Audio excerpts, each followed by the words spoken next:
Snow whipped sideways across the highway as Damien's headlights carved through white silence. Then, metal glinted. A small shape lay crumpled in the drift, clutching a rain-soaked hospital slip stamped "Discharged to Dr. Avery Lang." He knelt, pulse hammering, until he read the boy's wristband. Theo Lang. The name hit like lightning. His lost love. His son. The SUV idled beside the frozen overpass, exhaust steaming like breath in the storm. Damien's driver radioed for paramedics, but the response came garbled. Half the city's ambulances were rerouted under PulseBridge AI's overflow alerts. That was his system, his responsibility. He shrugged off his coat and wrapped it around the boy, the wool instantly darkening with meltwater. Theo's skin was ice cold, his lips faintly blue. Damien pressed trembling fingers to the boy's wrist, pulse thin, but there. He lifted him carefully, settling him into the heated back seat. The boy stirred weakly, whispering something that barely cut through the storm. "They said we could go home. Beds were full." Damien glanced at the paper again, the discharge slip stamped 2:46 a.m., and felt a sickness rise in his throat. That timestamp belonged to the system's surge protocol.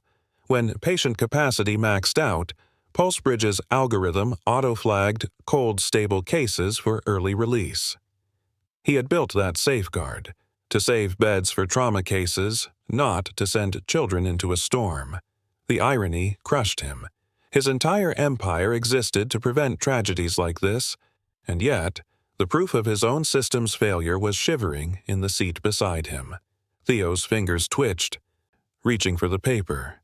Damien tucked it gently into his own coat pocket and murmured, "I've got it, buddy. You just rest." The boy's eyelids fluttered.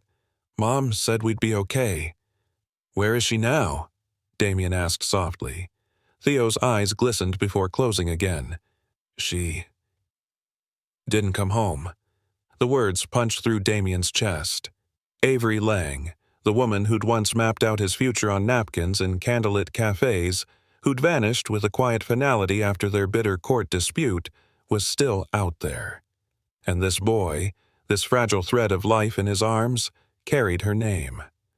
Damien's voice was steady, but his knuckles whitened as he keyed into PulseBridge's private channel. "Command, Cross here. I'm enacting priority override. Pediatric code Frost.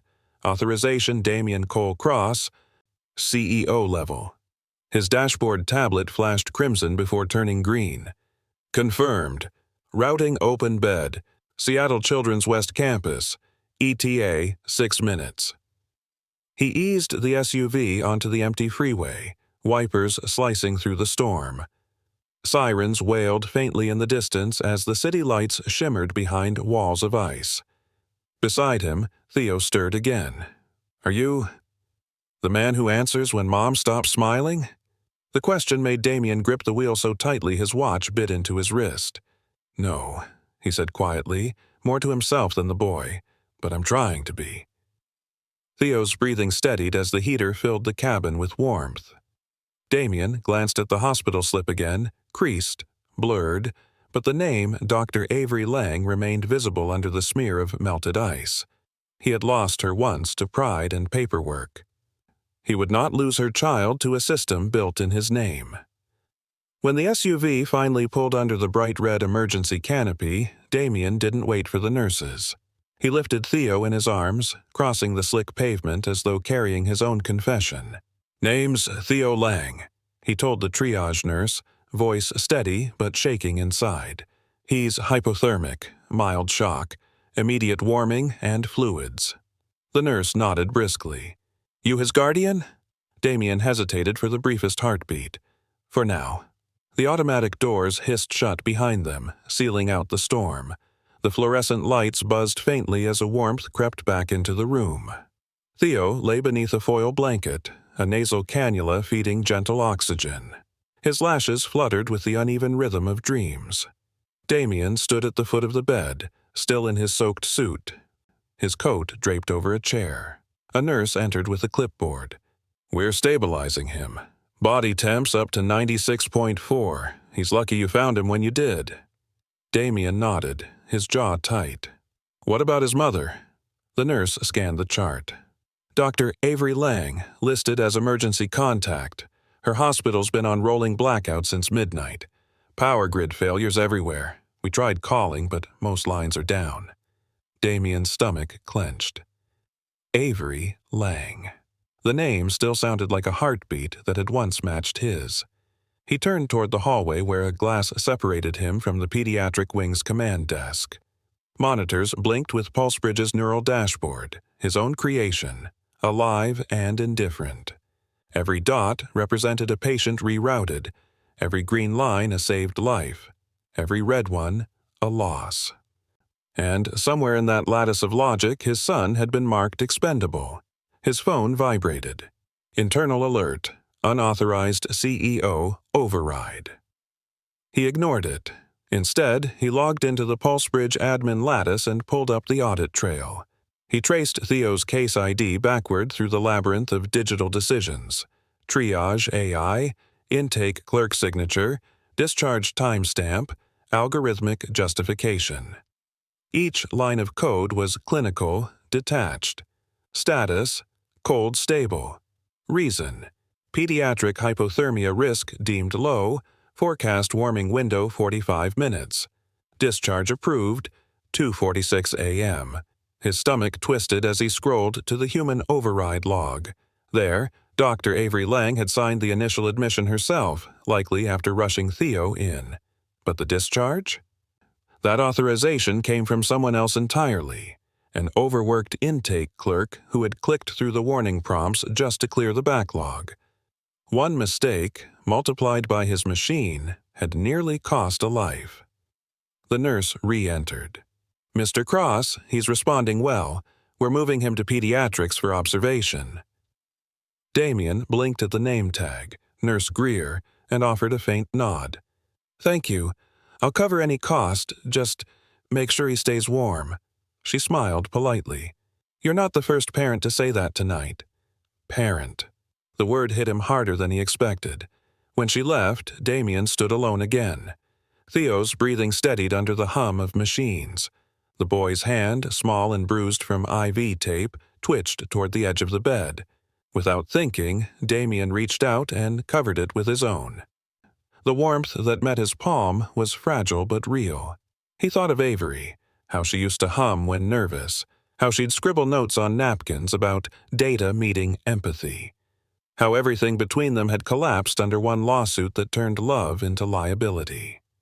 He'd buried her absence in code, in funding rounds, in sleepless ambition. But the boy's face, the slope of the nose, the faint crease above the brow, reflected everything he'd tried to forget. A sound broke his trance, the hospital intercom crackling with a new alert. Attention! ER overflow expanding.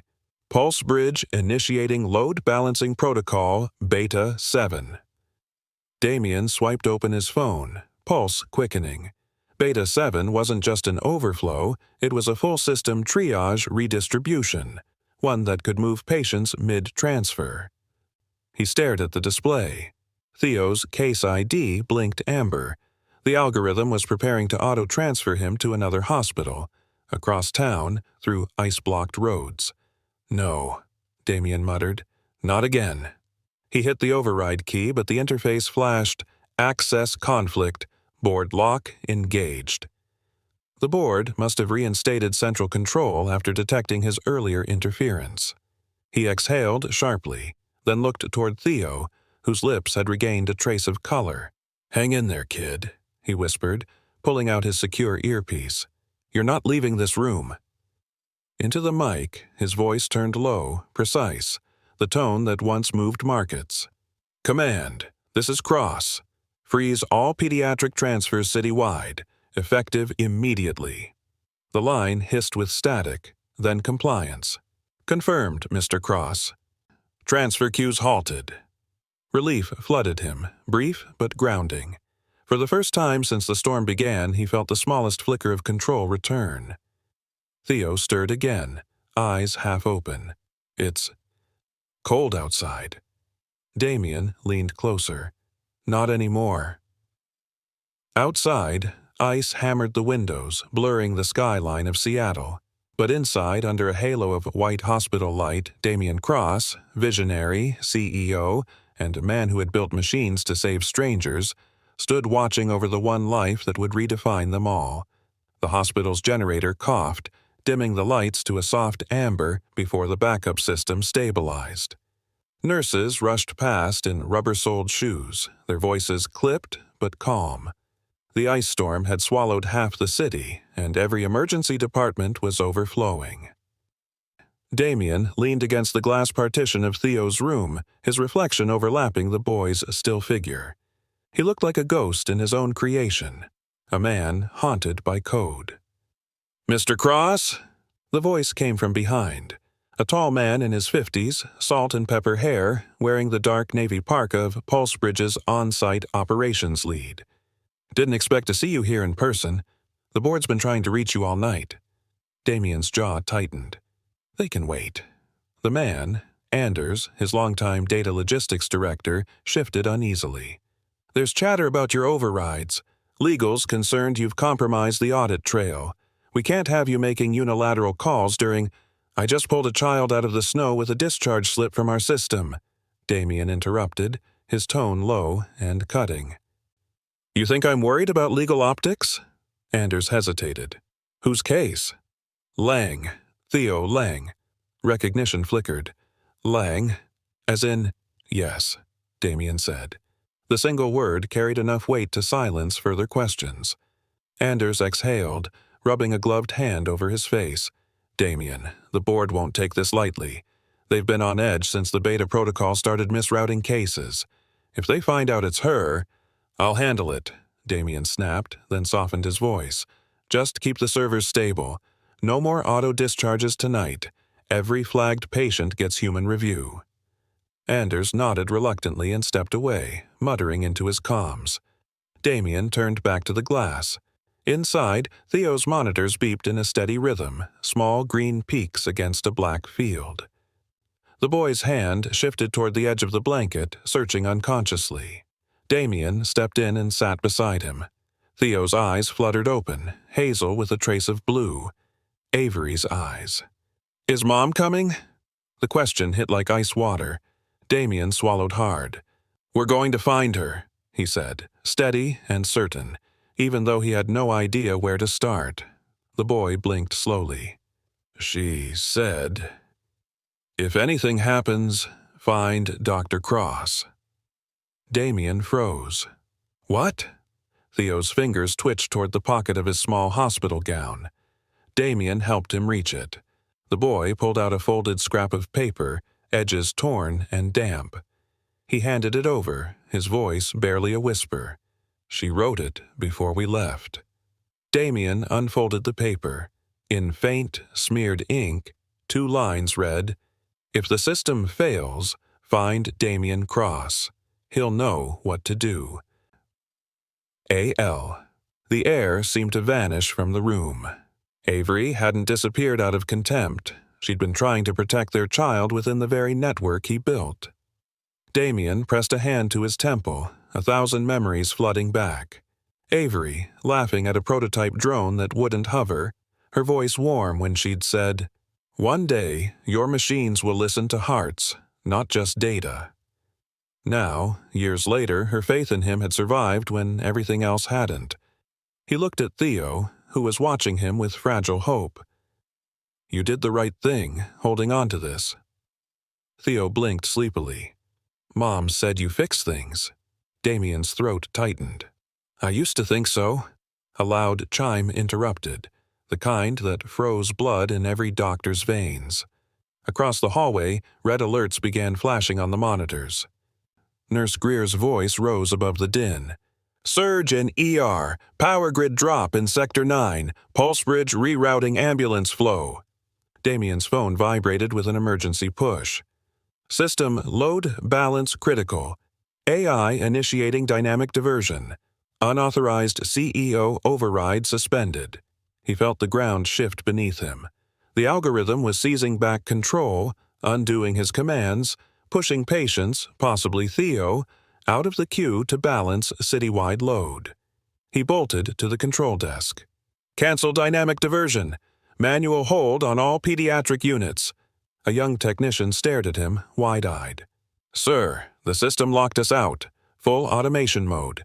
It's reallocating resources." Damien's fingers flew across the terminal, overriding one safety layer after another. "Not this one. Not this kid." The monitor blinked back with a cold, digital verdict. "Reallocation complete. Patient 32745, Theo Lang, scheduled for transfer in 7 minutes. "No," he whispered, voice shaking with rage. The nurse rushed up behind him. "Sir, we can't risk moving him in this storm. Roads are closing." "Then stop it." "We can't. It's the algorithm." For the first time in years, Damien felt powerless inside the empire he'd built.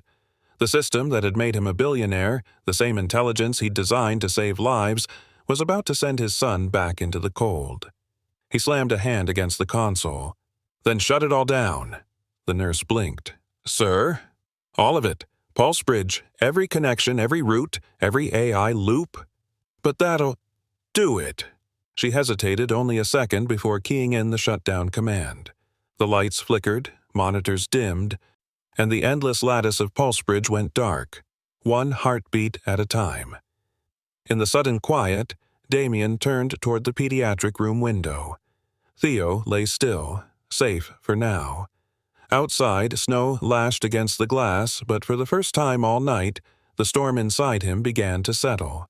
For a few seconds, the silence felt holy. Then the hospital filled with sound again, the mechanical kind, the whir of ventilators switching to manual backup, the shuffle of staff reacting to the blackout Damien had just ordered. Nurse Greer burst through the door. "Mr. Cross, what did you do? The entire pulse bridge lattice just went offline. Every hospital in the network is running blind." Damien straightened slowly, his hair damp with melted sleet. "I stopped an algorithm from killing a child," he said, voice flat. She stared at him. "By crashing half the city's coordination system?" "I built it to save lives," he snapped. "If it can't tell the difference between efficiency and humanity, then it's not saving anyone." Behind the glass, Theo stirred under the blanket, small hands twitching toward the sound of his voice. Damien's tone softened immediately. "We'll stabilize him manually. No one moves him, understood?"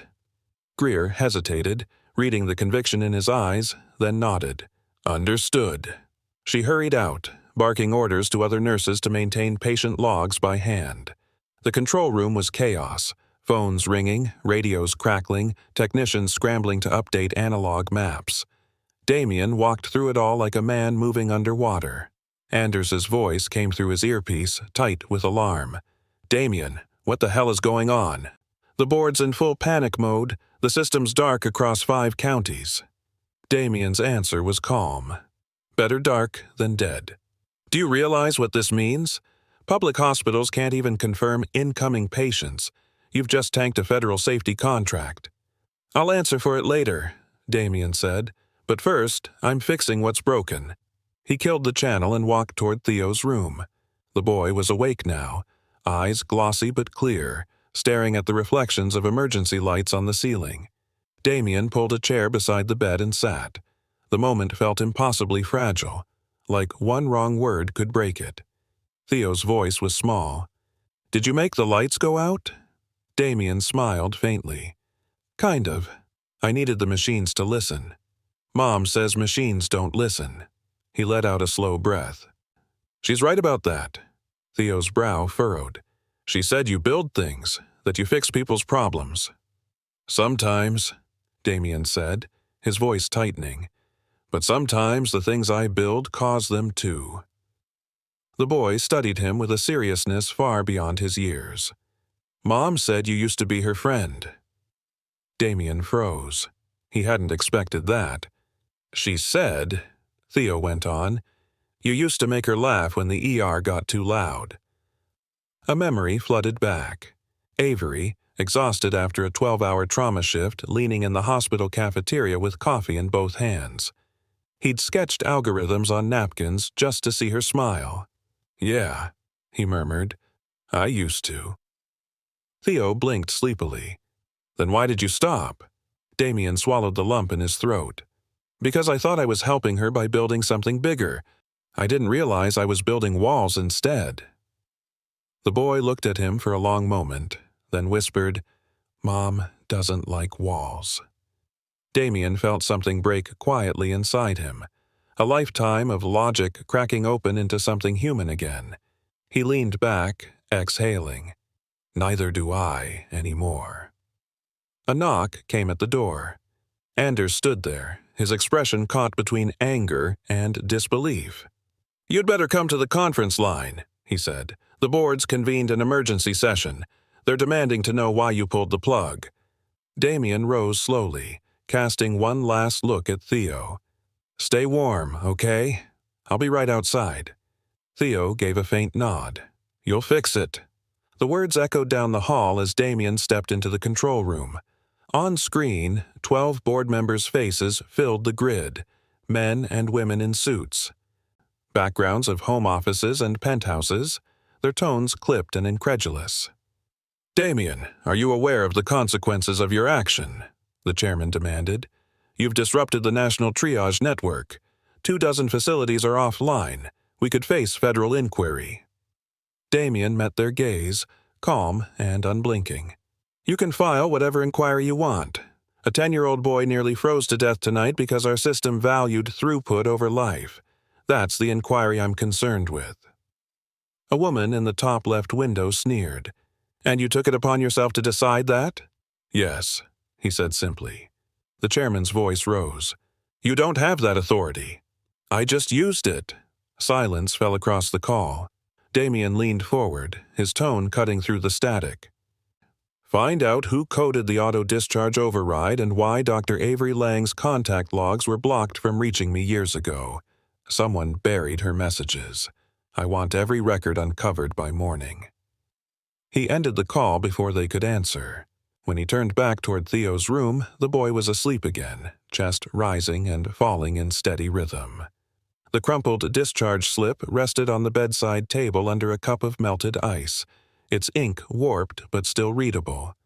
Discharged to Dr. Avery Lang, 2:46 a.m. Damien picked it up, smoothing the wrinkles gently with his fingers. The edges were damp, but the words were enough. They would stay with him like a wound and a promise both. Outside, snow still fell, soft, relentless, unjudging. Inside, for the first time in years, Damien knew exactly what he had to do next. Find Avery, fix the system, and make sure no other child ever went home to the cold again. By dawn, the city glowed under a shell of ice. Streetlights flickered dim orange, and ambulances crawled like ghosts through frozen intersections. Harborview's parking lot had become a tundra of stranded cars and silent sirens. Inside the pediatric ward, the storm's hush was broken only by the rhythmic hum of heaters and the soft tick of monitors. Theo slept deeper now, warmth seeping back into his small frame. Damien stood by the window, suit jacket draped over a chair, shirt sleeves rolled. The world outside looked brittle enough to shatter. Anders entered quietly, a tablet tucked under his arm. The system's coming back online, he said. Partial reboot only. Manual control at every site. Good, Damien said without turning. Anders hesitated. There's something else. We combed the archived directories you flagged last night. You were right. Someone rerouted communications from Dr. Avery Lang years ago. Legal correspondence, custody requests, even updates about a pending medical case. Damien turned sharply. Who authorized it? Anders' mouth tightened. A corporate counsel memo from 5 years back, signed by our former COO, Leonard Marston. He justified it as a reputation shield to prevent personal disputes from affecting Pulsebridge's public valuation. The name hit like static. Marston, his old mentor, the man who'd once told him, "Don't mix heart with hardware." Damien's jaw set. He blocked her out of my life to protect the stock price. Anders nodded grimly. There's more. He still sits on the hospital board. For a moment, All Damien could hear was the faint beep of Theo's heart monitor and the far-off groan of wind pressing against glass. He'd thought losing Avery had been fate, mutual pain, too much pride. Now he realized it had been engineered. Anders' voice softened. "What do you want to do?" Damien looked back at Theo, at the boy's hand still curled around the blanket, the hint of Avery's dimple ghosting in his cheek. "I want every file pulled, every decision logged. We're going to show exactly how a system built to save lives ended up freezing one." Anders gave a low whistle. "You're going to war with your own company?" "No," Damien said. "I'm saving it." He crossed to the bedside table and picked up the crumpled discharge slip. The paper was nearly translucent now, edges feathered from thawing. "This," he said quietly, "is proof of what we missed. A timestamp and a name we ignored." Anders watched him a long moment, then left without another word. When the door closed, Damien sat beside Theo again. The boy stirred, blinking awake. His voice was raspy. "Did Mom call yet?" "Not yet," Damien said gently, "but I'm looking for her. I promise." Theo nodded slowly, trusting in a way that hurt. "She'll be mad I lost the paper." Damien smiled faintly. "You didn't lose it. I'm keeping it safe for both of you." He tucked it back into his coat pocket, pressing his palm over it like a vow. Theo looked at him curiously. "You talk like Mom." That caught him off guard. "Yeah? She always says promises are only real if you say them out loud." Damien took a breath. "Then I promise you, Theo, I'll find her. And I'll make sure no other kid ever gets sent out into a storm again." The boy's eyes fluttered, heavy with exhaustion, but he smiled before sleep pulled him under. "Okay, then it's real." When the first light of morning broke through the ice-coated window, Damien stood, running a hand through his hair. The city beyond shimmered with fractured sunlight, beautiful and broken, like everything he'd built. He pulled out his phone and opened the PulseBridge dashboard. Instead of the usual grid of data, he tapped the internal messaging line and recorded a single voice memo. "This is Damien Cross. Effective immediately, suspend all cold weather discharges across Seattle. If capacity surges, route overflow to the hotel voucher fund. I'll finance it personally until the board approves. No child leaves without a warm bed." He hit send. The message flashed through the network, a single human command overriding millions of lines of code. Then he looked back at Theo one last time before heading toward the corridor. The discharge slip pressed against his chest with every heartbeat, as if reminding him that redemption had a schedule. Halfway down the hall, Anders caught up with him, breath visible in the cold air that seeped through the windows. "One more thing," he said. "We traced Dr. Lang's last hospital login. She clocked in at a satellite trauma center in Ballard 3 nights ago. Power grid's been unstable there since the storm. No outgoing calls." Damien stopped in his tracks. "She's still working?" "Looks that way." He didn't waste another word. "Get me a car. And 2 portable heaters." Anders blinked. "You're driving into that ice?" Damien's blue eyes hardened with purpose. "If she's out there, I'm not letting her fight the cold alone." Behind him, the hospital's intercom crackled faintly with the sound of hope taking shape again. "PulseBridge manual control active. Pediatric overflow 0. No discharges pending." For the first time all night, the numbers finally matched the mission. Damien stepped into the corridor light, coat over his arm, his watch flashing 9:15 a.m., a new timestamp to replace the one that haunted him. The roads leading north toward Ballard looked like glass stretched across an open wound. Every turn shimmered with black ice, power lines bowed low under the weight of frozen rain. The company SUV crawled forward at 15 miles per hour, its tires crunching through half-frozen slush. Inside, Damien gripped the steering wheel, jaw tight. The heater blew lukewarm air, and his coat, still damp from the night before, smelled faintly of hospital antiseptic. Beside him on the passenger seat sat a portable defroster unit, 2 battery packs, and the rain-warped discharge slip sealed in a plastic sleeve. He glanced at it often, as if the paper itself were a compass. Discharged to Dr. Avery Lang, 2:46 a.m. Every time he read it, the guilt sharpened. The radio crackled with emergency chatter, grid failures, collisions, a half-dozen hospitals still on limited power. Pulsebridge's network was limping under manual control, but it was running. He'd made sure of that before leaving. At the edge of Fremont, a police barricade blocked the bridge. Damien rolled down the window, breath fogging in the cold. A weary officer leaned in, his face red from windburn. "Road's iced over, sir. Nobody's crossing." Damien flashed his company ID. "I'm with Pulsebridge. There's a trauma clinic in Ballard that's still dark. They've got a doctor inside. We think she's trapped." The officer's eyes widened. "You're that guy on the news? The one who shut down the network?" "Temporarily," Damien said, impatient. "Now I'm trying to make sure nobody dies because of it." The officer studied him a beat longer, then waved the barrier aside. "You didn't hear it from me. Drive slow, real slow." Damien nodded once. "Thank you." The bridge groaned under the SUV's weight, wind howling off Puget Sound like a living thing. Below, the water churned with ice flows, gray as lead. For a moment, he thought of Avery again. Her laugh the first night he'd shown her the prototype algorithm. "You're trying to predict chaos," she'd teased. "Maybe chaos doesn't want to be solved." She'd been right. He'd built a machine to manage suffering, but it had forgotten what it meant to care. By the time he reached the Ballard district, daylight had dimmed again, storm clouds rolling back in from the coast.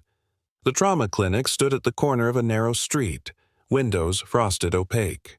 A generator hummed weakly out back.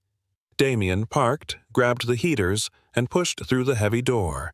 Inside, the air was freezing and smelled faintly of antiseptic and wet plaster. A flashlight beam cut across the hall. A nurse appeared, bundled in 2 layers of scrubs and a parka. "Sir, we're closed. Grid's down." "I'm looking for Dr. Avery Lang." Her expression flickered with recognition. "She's in Trauma 1. Stayed through the night. We told her to go home hours ago, but she wouldn't leave her patients." Damien's pulse quickened. "She's still here?" The nurse pointed down the corridor. "Last door on the right."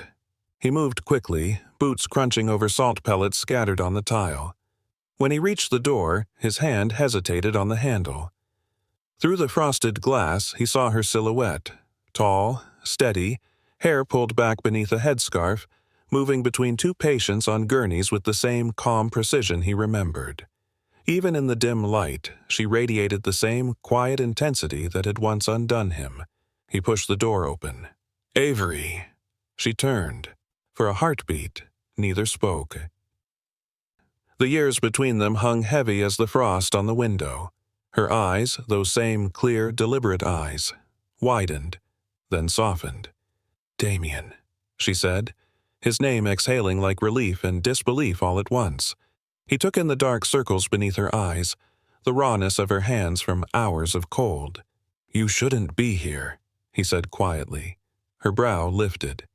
"Neither should you." He almost laughed, but the sound caught in his throat. "Theo's safe. At Harborview. He's stable now." The words broke whatever composure she had left. Avery's shoulders slumped. A tear glimmered, caught in the reflection of the emergency light. "I couldn't get through. The lines were down, the system kept rerouting. They told me he'd been discharged."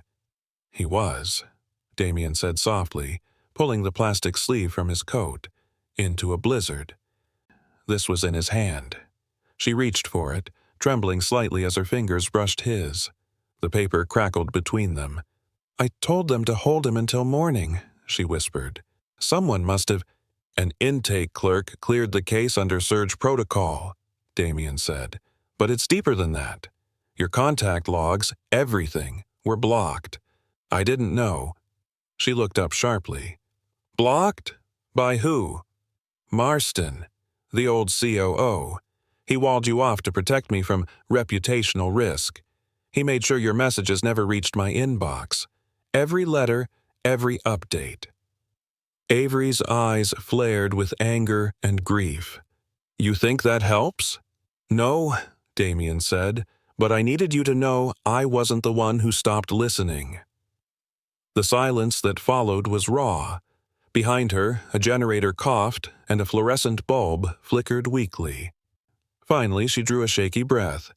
"Theo said you found him." "I almost didn't," Damien admitted.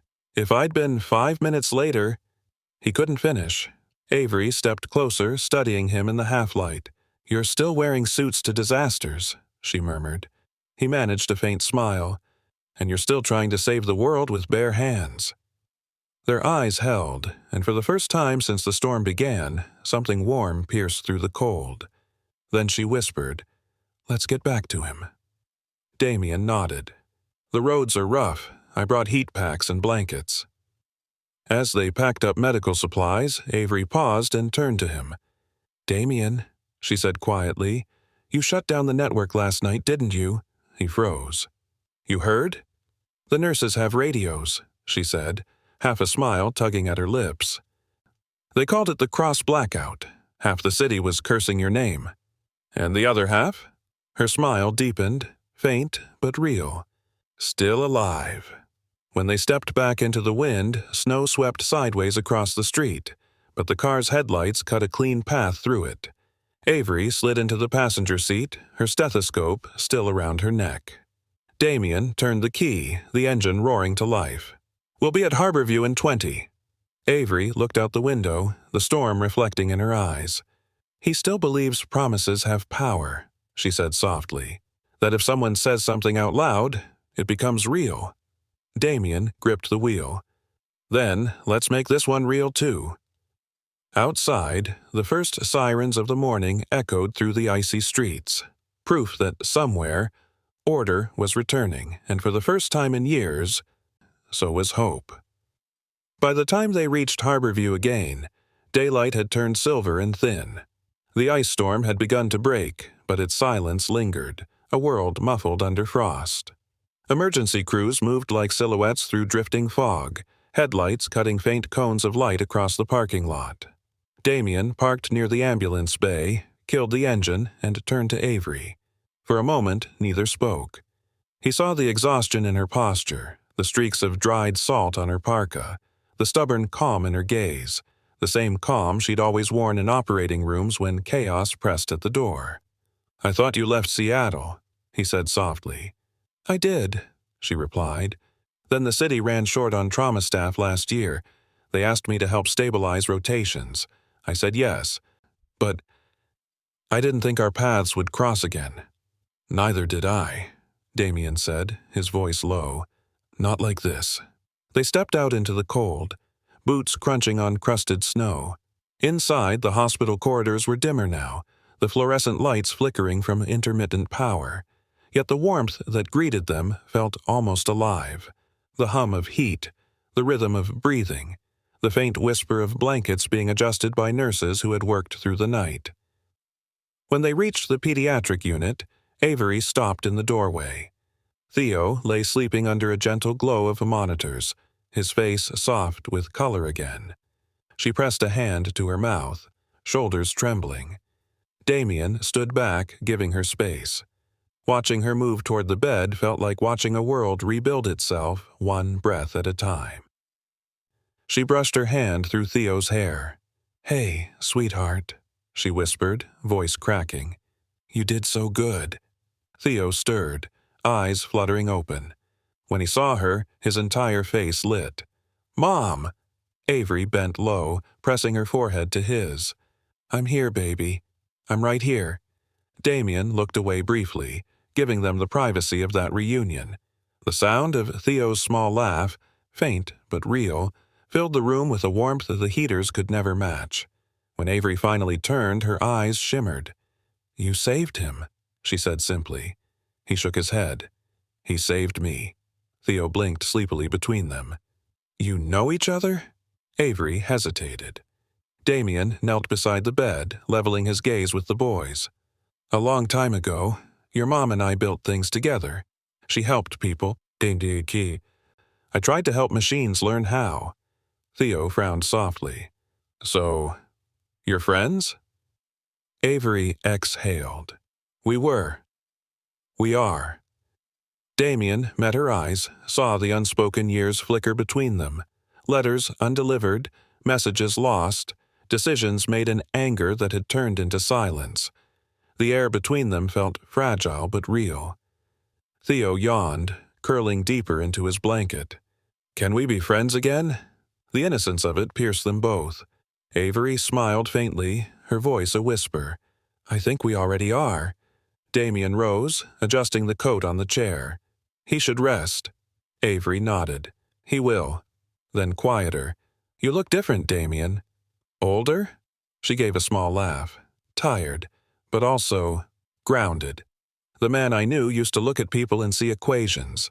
You look now, and I think you actually see them. He studied her face. The lines at the corners of her eyes, the warmth that time hadn't erased. Maybe I needed to lose everything that mattered to realize what mattered most. A knock at the door interrupted them. Anders stood there, holding a tablet. Sorry to intrude, he said, but there's a storm of a different kind waiting. Damien frowned. The board? Worse, the press. Someone leaked the hospital logs. The media's running with it. Pulsebridge CEO covers up system flaw that endangers children. You've got about an hour before they crowd the lobby. Avery's shoulders tensed. They'll try to use Theo's story. Damien nodded grimly. I know. I won't let them. Anders hesitated at the threshold. The board wants a statement. They're ready to throw you under the bus. Damien's answer was calm. Then I'll build a bigger bus. Avery frowned. Meaning? Meaning, I tell the truth before they spin it, he said. Every line of code, every failure, every cover-up, including what Marston did to both of us. Anders swallowed hard. You'll torch your company. Maybe, Damien said, but if I don't, I torch what's left of my conscience. He turned back to Avery, softer now. You once told me the worst injury isn't the one that bleeds. It's the one that never heals because no one admits it's there. She nodded slowly. And you're ready to admit it now? Damien's eyes went to Theo. I'm ready to start with the truth. The intercom crackled overhead, a nurse's voice calling for status updates across wards. The world outside was waking again, cars moving, power grids rebooting, but in that small hospital room, time stood still. Avery touched his sleeve gently. When you speak to them, don't do it as the CEO. Do it as his father. Her words landed deep, anchoring something that had been floating untethered inside him since the storm began. He nodded, eyes steady. Then that's exactly what I'll do. As he left the room, Theo's voice followed softly after him, half asleep, but certain. Mom says promises are only real when you keep them. Damien paused in the doorway, a faint smile breaking through the exhaustion. Then, let's make sure this one sticks.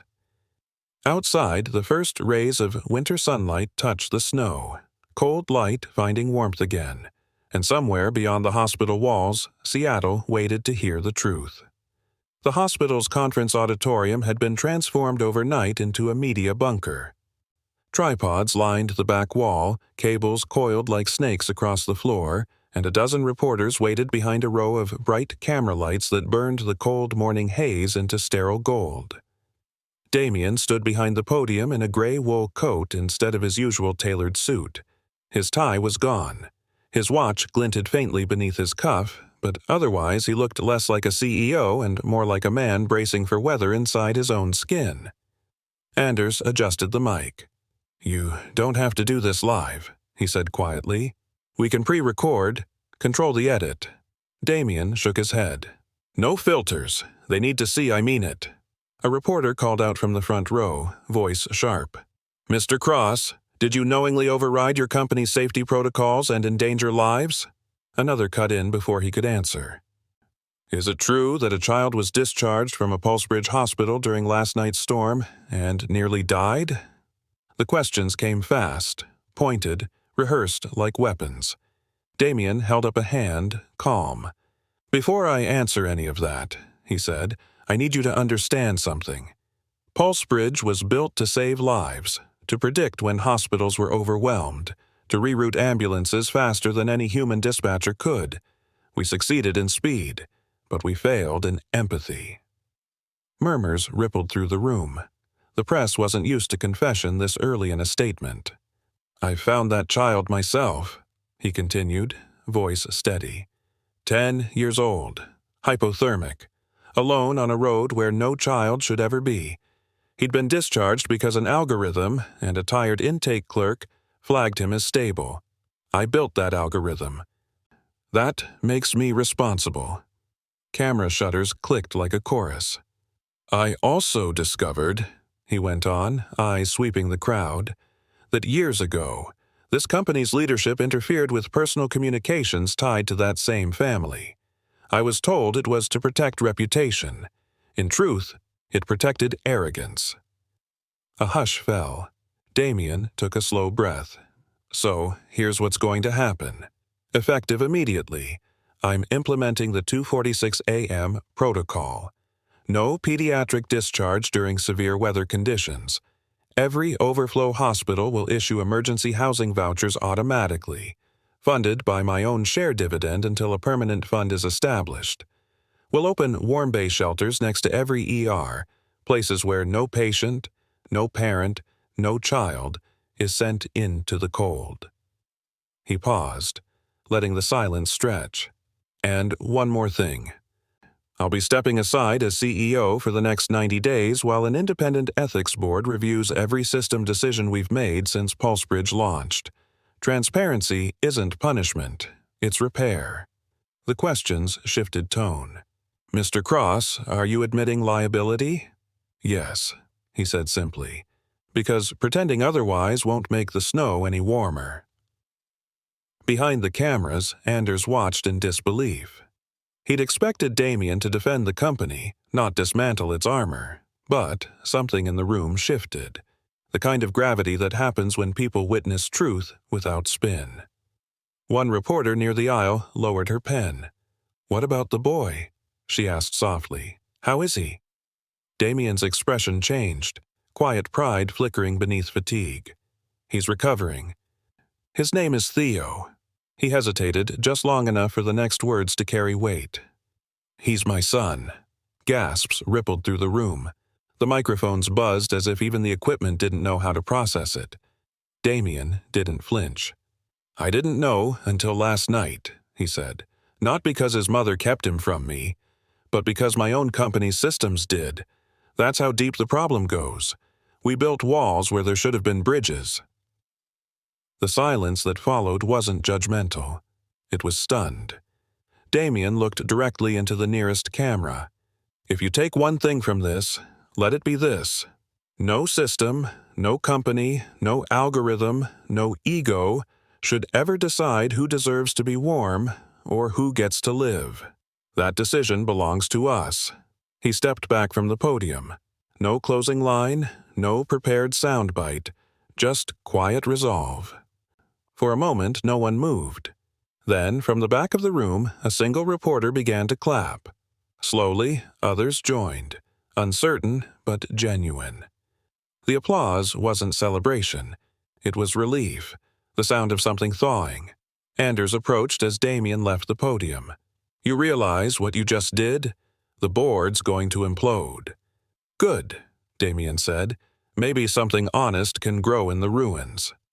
He headed down the corridor toward the pediatric wing, the echo of applause fading behind him. As he reached the end of the hall, he saw Avery waiting outside Theo's room. Her hair was still damp from a shower, her hospital badge clipped neatly to her coat. She looked at him, half proud, half afraid. "You didn't hold back." "I didn't have the right to," he said. "Then it's done," she murmured. He shook his head gently. "No. Now it begins." Inside the room, Theo stirred awake, blinking at them. "You were on TV," he mumbled, smiling. "Mom said you'd fix it." Damien sat beside him, voice soft. "I'm trying, kiddo." Theo pointed to the coat pocket where the discharge slip rested. "Don't lose that. It's proof we got through." Avery smiled faintly, brushing a strand of hair from Theo's forehead. "Proof of what?" Theo yawned. "The promises can change the weather."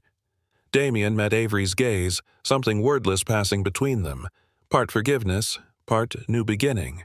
Outside, the sun broke through a crack in the clouds, washing the ice-covered skyline of Seattle in pale gold. The storm was finally over, but the thaw had only just begun. The storm's aftermath looked like a painting left too long in the rain. Beautiful, ruined, and alive again.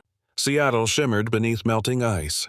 Gutters hissed with runoff as emergency crews cleared roads and power lines. Helicopters thudded overhead, ferrying supplies to clinics that Pulsebridge's systems had once managed from afar. Damien walked through Harborview's main corridor with Avery beside him, both still in the same clothes from the night before. Nurses nodded subtly as he passed, not with the reverence once given to a CEO, but the quiet acknowledgement reserved for someone who'd finally done the right thing. They reached the family lounge. Avery sank into a chair, shoulders slumping. The exhaustion in her face had softened into something gentler, relief wrapped in disbelief. "You realize what you did this morning?" she said quietly. "You took a billion-dollar empire and stripped it bare on live television." Damien leaned against the window, watching water bead down the glass. "It was already bare. I just turned on the light." Avery studied him. "You always spoke like that, half confession, half manifesto." He smiled faintly. "And you always corrected my grammar." That earned the smallest laugh from her, the kind that came from memory, not humor. Then she sobered. "You didn't just risk your reputation, Damien. You put your name and Theo's out there. They'll dissect everything about your past." "I know," he said. "But the truth needed a name. He deserves one."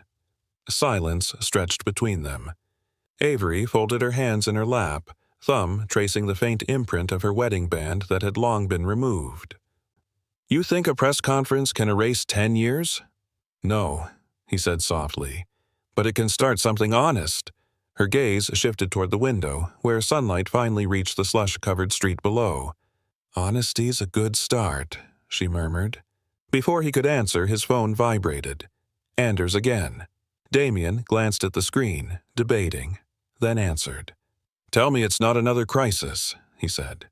"It's not," Anders replied. "Quite the opposite. We've been monitoring metrics since your announcement. ER transfers are down 12% citywide. Parents are signing up for the voucher system faster than we can process. You actually did it, Damien. You changed something overnight." Damien exhaled. "Good. Keep it that way." Anders hesitated. "There's more. The board just issued a statement. They're calling for Marston's resignation. Turns out your press briefing forced their hand. You might have just rebuilt your company's soul, if not its stock price." Damien allowed himself the smallest smile. "That's the first good kind of collapse I've ever caused." He hung up, turning back to Avery. "Marston's out." She blinked. "You're kidding." "No, he's finished. Every firewall he built just melted." Avery sat back, rubbing her temples. "I can't decide if that feels like justice or irony." "Maybe both," he said. A moment passed before she looked at him again. "What happens now?" Damien hesitated. "We rebuild. We start with the 2:46 a.m. protocol, expand it nationally. I'm not going back to the boardroom until it's done." "And after that?" she asked. He studied her face, tired but radiant, fierce even in quiet. "I'd like to make sure Theo never grows up thinking his parents only met in storms." Her lips curved faintly, unsure whether to smile or retreat. "He already knows more than you think. He's got your stubbornness." "And your heart," Damien said. That quiet truth hung between them until a knock at the door drew their attention. Theo stood there, leaning slightly on Nurse Greer's arm. His IV line was gone, replaced by a thick, knitted scarf around his neck. "Someone's eager to move around," Greer said. "He insisted on seeing you both." Theo's grin was weak but mischievous. "Can we go outside? I want to see the snow when it's not angry." Avery exchanged a glance with Damien, then nodded. 10 minutes, she told the nurse. Minutes later, the three of them stepped through the automatic doors into the hospital courtyard. Sunlight bounced off ice like crushed diamonds. The air was crisp, almost kind. Theo's boots crunched softly as he walked ahead, gloved hands outstretched to catch melting flakes. "It's like the sky's fixing itself," he said. Avery smiled. "That's what it does after a storm. It remembers how to breathe." Damien knelt beside him, adjusting the boy's scarf. "You were brave out there, Theo. You kept going when it was coldest." Theo looked up. "You did too." That stopped Damien cold. He looked to Avery, who was watching them both, her expression soft. "He gets that from you?" she whispered. Theo turned suddenly, reaching into his coat pocket. He pulled out a folded piece of paper, new, clean, the creases still sharp. He handed it to Damien. "What's this?" Damien asked. "I made a copy," Theo said, smiling proudly. "So you don't have to keep the soggy one forever. Mom says sometimes you need reminders that got fixed." Damien unfolded it. In Theo's careful handwriting were the same words, written in thick black marker. "Discharged to Dr. Avery Lang, 2:46 a.m. Safe now." Damien's throat tightened. "Thank you, Theo." "It's not for you," the boy said, grinning. "It's for all the kids who still need a warm bed. Mom says you'll make sure of that." Avery reached down, squeezing Theo's shoulder. "He will." The wind shifted gently through the courtyard, carrying the smell of thawing cedar and asphalt. For the first time in a long while, Damien felt the air without flinching. He slipped the new note into his coat pocket beside the old one, proof of what was broken and what was rebuilt. Then he rose, looking toward the skyline where cranes and hospitals gleamed under the returning sun. "Let's go home," he said quietly. Theo frowned. "Which one?" Damien smiled at Avery. "Whichever one has light in the windows." They began walking back inside, the boy between them, his small, gloved hand in each of theirs. Behind them, the last shards of ice fell from the awning and shattered harmlessly on the pavement, like the sound of something heavy finally letting go. That afternoon, Seattle's skyline glittered like a thawed circuit board. Sunlight ricocheted off glass towers, catching on droplets that hung from power lines like beads. The city was alive again. Fragile, exhausted, but breathing. Inside Harborview's recovery wing, Theo sat upright in his hospital bed, propped on pillows with a tablet balanced on his knees. The screen glowed faintly with bright colors and the PulseBridge logo in the corner. Damien watched from the foot of the bed. "What are you working on, buddy?" Theo grinned. "I'm fixing your app." Avery looked up from her chair, amused. "Fixing it? He's the one who built it." Theo shrugged, tapping on the tablet. "Yeah, but it doesn't have a kid button." Damien blinked. What?" Theo turned the screen toward him. The interface showed a small icon, a hand-drawn snowflake with a smile. "If you press this," Theo said proudly, "it shows safe places near hospitals, places where kids can go when they're cold or scared. You know, like a map of warm spots. Mom says hospitals need that too." Avery's expression softened as she looked at her son. "You've been watching us talk too much." Theo grinned. "You talk loud." Damien knelt beside the bed studying the boy's prototype. "You coded this?" "I just copied the map thing you showed me on your laptop," Theo said. "Then I made it smaller, so it fits on a phone." Damien laughed quietly, shaking his head in disbelief. "You've got her brain." Theo looked proud. "Mom said you fixed problems with numbers. I fixed them with pictures." Avery met Damien's eyes over Theo's head. "That sounds like both of us." The room filled with a still warmth that didn't belong to heaters or sunlight. For the first time in years, silence between them wasn't heavy. It was full. Damien stood, his voice softer. "Theo, how about we make this part of PulseBridge? We can call it the warm line. Every time someone opens the app, they'll see your button." Theo's face lit up. "Really?" "Really," Damien said, "but only if you and your mom approve the design." Avery arched an eyebrow. "You're giving us final say? That's a first." He smiled faintly. "I'm learning." The door opened then, and Anders stepped in. His usual crisp demeanor had thawed into something more human. "City Council's on the line, Damien. They're requesting a partnership for the 2:46 a.m. protocol. It's going statewide." Damien's expression brightened with surprise. "Already?" "Already," Anders said. "Apparently public empathy spreads faster than data." Avery rose from her chair, brushing her hands together. "Good. Then it's time hospitals remembered they're not factories." Anders smiled. "Couldn't agree more, Doctor." He paused at the doorway, his tone softening. "And, thank you for making us remember what this work was supposed to be." When he left, the room fell quiet again except for the rhythmic hiss of heaters and Theo humming softly under his breath. Damien turned toward the window. Outside, the hospital's facade reflected the winter sun, bright, new, and still streaked with meltwater. The city beyond pulsed with life, its scars visible but healing. He looked at Avery. "Do you ever think about what we might have built if none of this had gone wrong?" She studied him a long moment. "Every day," she said quietly. "But maybe it had to go wrong first. Otherwise, we'd still think we were invincible." He nodded slowly, understanding. "You know, I kept your research notes from years ago, the ones about empathy-driven diagnostics. They're still archived in our lab." Avery's eyes widened. "You kept those?" "I couldn't delete them," he said, smiling faintly. "Every time I tried, the system glitched. It's like the code itself refused to forget you." She laughed softly, shaking her head. "That's poetic for a data guy." "I'm evolving." She met his gaze and something unspoken passed between them. Recognition, gratitude, a shared weight finally lightened. Theo interrupted with a proud announcement. "Done. I made the button work." He held up the tablet. The interface shimmered with new color, a simple glowing icon shaped like a heart made of two hands.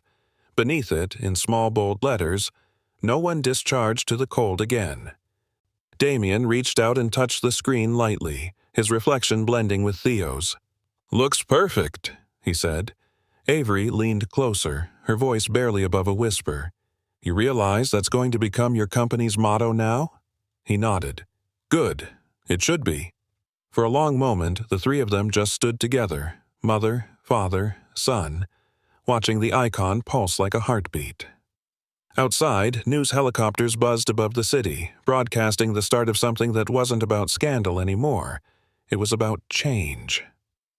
Damien looked down at Theo and said softly, "You turned a storm into a map." Theo beamed. "Mom says storms help you find out what's strong enough to stay." Avery smiled at her son. "She's right," Damien said, his voice steady, his eyes bright. "And some things," he glanced at Avery, "were always meant to stay." The intercom pinged overhead. "Attention. All hospitals now adopting the 2:46 a.m. protocol statewide." The announcement hung in the air like music. Damien turned to the window again. The snow outside had finally stopped falling. The city shone beneath a pale blue sky, and for the first time since 2:46 that morning, he believed in the warmth of tomorrow. By evening, the hospital had settled into a quiet rhythm, the kind that only came after chaos had burned itself out. The corridors glowed with low light. Nurses spoke in softened tones, and snowmelt whispered down the gutters outside. Theo was asleep again, his small frame curled under a blanket printed with cartoon astronauts. Avery sat beside him, sketching notes on a clipboard. Damien leaned against the window ledge across from her, coat draped over one arm, his gaze resting not on the city, but on them. "You're staring," Avery said without looking up. "I'm memorizing," he replied. She smiled faintly. "You always did that. Even back then, before Pulsebridge, when we were broke interns pulling 40-hour shifts, you'd go quiet in the middle of the noise, like you were saving everything for later." "Maybe I was," he said softly. "I just didn't know what for." The hum of the monitor filled the space between them. Theo's breathing steadied, the rise and fall of his chest a gentle metronome that kept them tethered to the present. Avery set down the clipboard. You know what I keep thinking about? Hmm? That night, the one 10 years ago, the fight in your office. He sighed, remembering the blinding fluorescent light, the contracts on the table, her voice trembling not from anger, but heartbreak. You told me you'd rather save the world than save us, she said quietly. And I told you the world could wait. He met her gaze. You were right. Her lips parted slightly, surprise flickering in her eyes. I thought I could fix everything with logic, he continued, but logic can't hold a child's hand in a snowstorm. She looked at him for a long moment, then turned back to Theo. You're not the only one who made mistakes. I should have fought harder to make you part of his life. When the legal walls went up, I let them win. You were protecting him, Damien said, and me, from the worst parts of the world I built. She shook her head. I was scared, of losing control, of watching you disappear into that boardroom and never come back. He moved closer, his voice quiet, but sure. I came back. The words hung there, simple, unadorned, heavier than they should have been. Avery's eyes softened. Yes, you did. For a while, neither spoke. The room felt suspended between past and possibility. Outside, snow dripped steadily from the eaves, each drop catching the faint orange glow of the parking lot lights. A soft knock broke the stillness. Anders peeked in holding 2 paper cups of coffee. I figured you'd both need these, he said. You've got a visitor downstairs, by the way. Damien frowned. Who? Mayor's office, Anders said. She's asking for you. Says the city wants to partner on expanding the Warm Bay shelters. Thought I'd warn you before you get ambushed by microphones again. Avery raised an eyebrow. You're becoming quite the public servant. Damien managed a weary smile. Guess it's easier when the cause isn't stock value. Anders handed him the coffee. One more thing. This came through from the ethics team. He passed over a folded document. They've completed their preliminary review. Looks like your transparency plan's working. Public trust ratings are up 30 points. Damien accepted the paper without reading it. Thanks, Anders. Go home, get some sleep. Anders hesitated, then nodded. I'll do that. Try not to save the entire planet before sunrise. He left, the door whispering shut behind him. Avery glanced at the document still folded in Damien's hand. You're not even going to look? He set it on the counter beside Theo's chart. Numbers can wait. This can't. This, being? He looked at her, eyes bright but tired. The part where I try to make peace with the only person who ever saw me clearly. Her breath caught. Damien. I'm not asking for anything, he said quickly. Not forgiveness. Not even another chance. I just... He hesitated, the words catching in his throat. I need you to know that everything I build from now on has your name in the foundation. Yours and his. You're the reason I remembered who I wanted to be. For the first time since the night she'd walked out of his office years ago, Avery couldn't find her words. The silence stretched long enough that even Theo shifted in his sleep, murmuring softly. Finally, she said, You always did have a dramatic streak. He smiled, relieved. Takes one to know one. Her expression softened, amusement and ache intertwining. You really changed, didn't you? Maybe I just came home. Avery looked down at Theo again. He deserves that. Home. Not 2 people standing on opposite ends of it. Damien took a slow step closer. Then maybe we start small. Dinners. No press, no speeches. Just him. Just us. She looked at him carefully, as if weighing both their hearts against the weight of what they'd already endured. Then she nodded once, almost imperceptibly. Small is good. Outside, wind brushed against the window pane, a softer kind of whisper this time, like the city itself exhaling. Theo stirred again, blinking sleepily. You guys still here? He mumbled. Avery smiled. Always. Damien reached out, smoothing the blanket over his son's shoulders. And we're not going anywhere. Theo smiled, drifting back to sleep with a content sigh. In the dim glow of the recovery room, Avery and Damien stood side by side. 2 people, thawed by a storm that had nearly broken them, finding warmth not in grand gestures but in quiet persistence.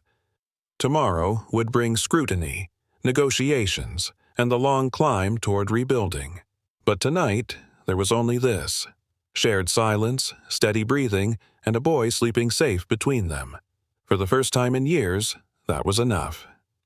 Morning came quietly, the way snow recedes when no one's watching.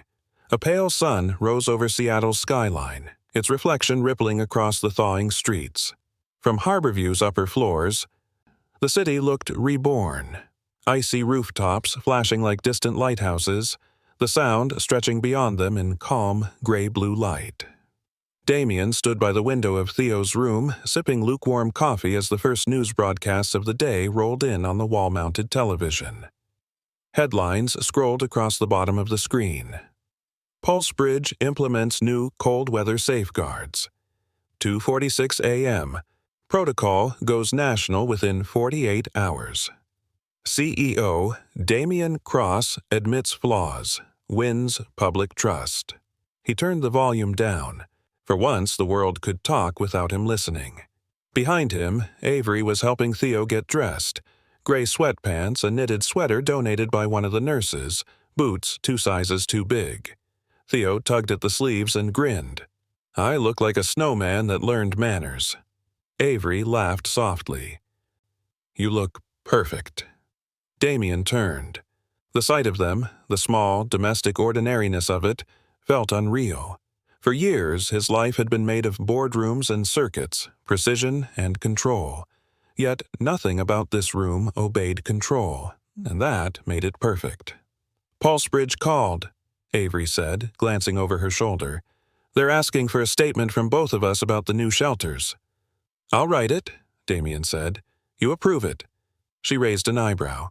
"Delegation looks good on you." He smiled faintly. "I'm still learning how to share the pen."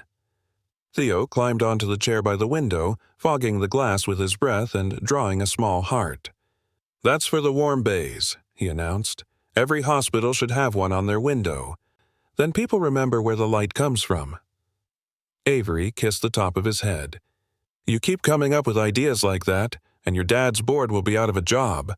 Theo grinned, then looked at Damien. "You're going to build more, right? Not just for us." Damien knelt, resting a hand on his son's shoulder. "For everyone," he said. "That's the promise." Theo nodded solemnly, as if conducting official business. "Then it's real." A nurse knocked lightly and poked her head in. "Discharge papers are ready, Dr. Lang." Avery blinked at the phrasing, the word discharge suddenly heavier, echoing through her chest. Her eyes met Damien's. He had felt it too. She signed the form carefully, then turned to Theo. "This time, it's not a paper that sends us into the cold," she said softly. "It's one that sends us home." Theo tilted his head. "Can I keep it? Just to prove how it's supposed to look?" Avery smiled. "You're turning into a historian." Damien tucked the form into a small folder and slipped it into his briefcase beside the warped original. "We'll frame them together," he said. "Then we'll remember why we never repeat the first one." They left the room slowly, walking down the corridor that had once felt like a battlefield. Nurses waved. Even security guards paused to nod, a quiet salute to the boy who had reminded them all why hospitals existed. When they stepped outside, the air was cold, but merciful. The courtyard glistened with puddles, reflecting the faint blush of morning light. For once, the sound wasn't sirens, but birds returning. A black sedan waited by the curb. Anders stood beside it, holding out a tablet. "I thought you should see this," he said. The screen showed a map dotted with golden markers, the first 50 warm bays online, stretching from Tacoma to Spokane. "We pushed your design live at dawn," Anders said, smiling at Theo. "Your button's already been tapped over 1,200 times." Theo's eyes went wide. "It worked?" Damien rested a hand on his son's back. "It's working." Anders stepped aside, lowering his voice. "The board's voting to reinstate you as CEO," he said. "Unanimous. Even the ones who wanted your head are calling you a visionary again." Damien shook his head. "Visionaries don't belong behind desks. I'll stay on until the protocol's global. After that, Pulsebridge runs without me." Avery looked at him sharply. "You're walking away?" He nodded. "Not from this, from the noise. I built something that forgot its purpose. Now I want to build something smaller, something human." Theo tugged at his sleeve. "Like us?" Damien smiled. "Exactly like us." Avery's eyes softened. "Where will you go?" He looked at her. "Wherever there's light in the windows." They drove through the recovering city together, the skyline glittering with meltwater, streets lined with volunteers clearing snow. Billboards flashed Pulsebridge's new motto beside Theo's glowing icon: "No one discharged to the cold again." Theo pressed his nose to the glass. "Look, Mom, it's everywhere." Avery reached over, squeezing Damien's hand where it rested on the console. "You did it," she whispered. He shook his head. "We did." Traffic slowed near the waterfront. The ice there was breaking apart in wide cracks, glimmering under sunlight. For the first time in years, Damien let himself watch the water without thinking of data streams or logistics grids. Just motion. Just life. Theo yawned, leaning against his mother. "So, are we going to keep making buttons?" Avery smiled. "As many as it takes." Damien glanced back at them, the edges of his vision blurred with sunlight and peace he didn't quite know how to name. "Then, let's start with home." The car rolled on, cutting through the last remnants of ice toward a city that finally seemed capable of thaw. The house on Queen Anne Hill had once been a shell. Empty walls, a lonely echo of the life Damien never built. For years, it sat untouched, a mausoleum of glass and concrete overlooking the sound. But now, as the car turned into the drive, sunlight spilled across its wide windows, warming the frost that still clung to the edges. Avery stepped out first, the cold air brushing her cheeks. "I remember this place," she said quietly. "You showed me the plans before it was finished. Said you wanted it to face the light." Damien smiled faintly. "It never did until now." Theo climbed out next, wrapped in his oversized scarf, eyes wide as he looked up at the towering windows. "This is your house?" "It's ours," Damien corrected softly. "If you both want it to be." Avery shot him a look that was half amusement, half caution. "You don't ask small questions, do you?" He shrugged. "You taught me medicine doesn't wait. Why should life?" She said nothing, but the corner of her mouth lifted, the faintest ghost of the old Avery who used to challenge his certainty at every turn. Inside, the house smelled faintly of cedar and dust. The floors gleamed, untouched by footsteps in years. The living room opened to a wall of glass, and beyond it the city stretched out below, a landscape washed clean by meltwater and morning haze. Theo wandered through, his boots squeaking. "It's huge," he whispered. "You could fit a hospital in here." Damien laughed quietly. "Maybe one that only treats frostbite." Avery ran her hand along the mantel. "You kept it all this time?" "Couldn't sell it," he admitted. "Felt like I'd be erasing something unfinished." She looked up at him. "And now?" "Now, I think it's time to start over." Theo had wandered toward a table by the window where a small brass compass sat, the same one Damien had carried through his early years at Pulsebridge. Its casing was scuffed, the engraving faint but legible. "Find your way back to me. E." Theo picked it up carefully. "Hey, Mom," he said, reading the inscription aloud. "Did you write this?" Avery froze. "You kept it." Damien's voice softened. "It was the one thing I couldn't lose track of, even when I stopped believing it would lead anywhere." She reached out, fingertips grazing the compass. "I bought it for you before we broke ground on Pulsebridge," she said quietly. "You were so certain you could map chaos. I just wanted to remind you not to get lost in it." He smiled, eyes bright. "It took a blizzard, a broken system, and our son to make me look at it again. Guess it finally worked." Theo turned the compass in his hands, the brass catching the sun. "Does it still point north?" Damien crouched beside him. "It points home now." Theo grinned. "That's cooler than north." Avery knelt next to them, the three of them framed in soft morning light. The compass needle trembled, steadying as the storm outside finally gave way to calm. After a long silence, Avery spoke. "You know, I think this place could use some warmth. It's too perfect." Damien looked around. The sterile furniture, the untouched shelves, the walls that still felt like they were waiting for laughter. "You're right," he said. "Let's start with something human." Theo raised a hand. "Cookies?" Avery laughed. "That's definitely human." Damien stood, a spark of life returning to his voice. "Kitchen's this way. I stocked it for emergencies like this." As they moved toward the back of the house, sunlight pooled across the floorboards, glinting off the compass left on the table. It faced west now, toward the Sound, toward the place where the first storm had started, and where it had ended. Hours later, the house no longer echoed. The kitchen smelled of vanilla and burnt sugar. Theo sat cross-legged on the counter dusted in flour, proudly presenting a tray of uneven cookies. Avery stood by the window, rolling her sleeves, her laughter soft and full. Damien leaned against the counter watching them. "I forgot what quiet joy sounds like," he murmured. Avery turned. "That's because you spent a decade chasing applause instead." He met her gaze, unflinching. "Then maybe it's time I learned to listen again." Theo looked between them, sensing something he couldn't yet name. "Does this mean we're staying?" Avery hesitated, then smiled. "I think it means we're not leaving." Outside, the Sound reflected the evening sky in silver and pale gold. The last ice floes drifted apart, and the air smelled faintly of salt and new beginnings. Damien reached for the compass again, setting it upright on the mantel beside the new framed discharge slip. 2 pieces of metal and paper, one for what was lost, one for what was found. Avery joined him, eyes soft.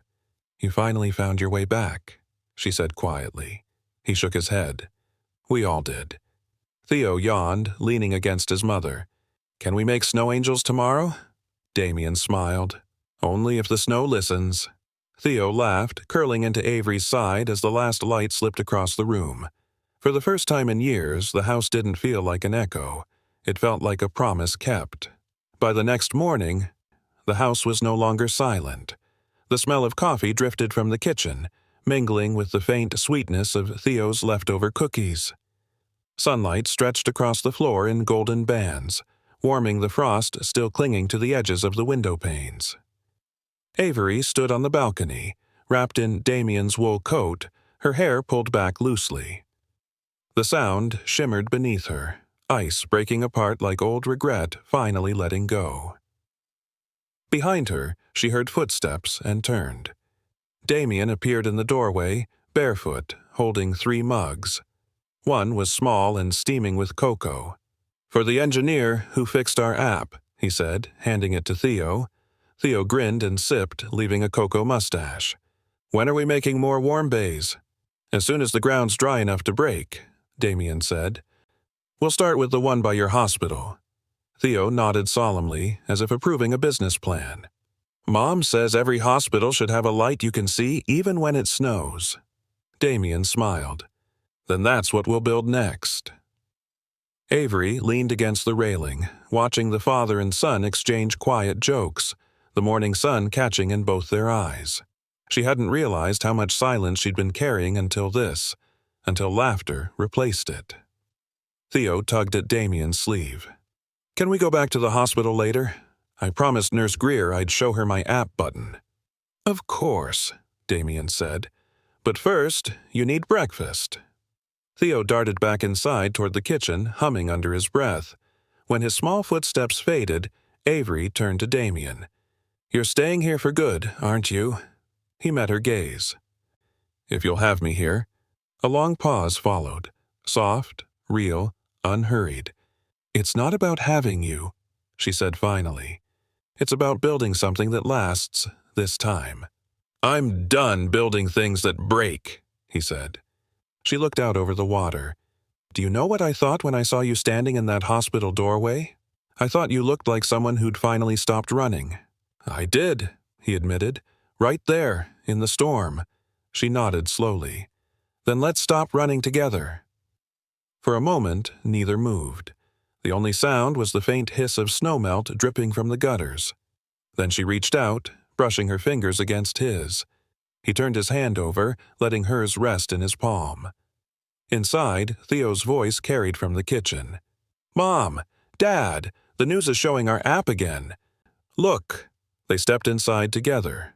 On the living room screen, a reporter stood outside a glowing shelter door, one of the first warm bays now open downtown. Families huddled inside under soft light, volunteers handing out blankets. The chyron read, Pulse Bridge, 2:46 a.m. Protocol reduces cold weather readmissions by 38%. Hope spreads across Washington. Theo beamed. That's our number, the one you said last night. Damien knelt beside him, eyes damp. That's right, but it's yours too. Avery looked at both of them. The boy she'd raised through winters alone, the man who had built a bridge back to them both, and felt something inside her finally settle.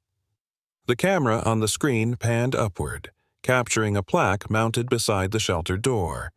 The engraving caught the sunlight just right. The words clean and deliberate. No child discharged to the cold again. 2:46 a.m. Protocol, founded by Damien Cross, Dr. Avery Lang, and Theo Lang. Theo whispered the line under his breath like a secret. That's us. Damien's voice was low, reverent. That's all of us. He crossed to the mantel where the two framed papers stood side by side, the warped discharge slip and the clean new one. Beneath them, the brass compass gleamed, its needle steady at last. Avery joined him, her reflection beside his in the glass. So, what does it point to now? He smiled, wrapping an arm lightly around her shoulders.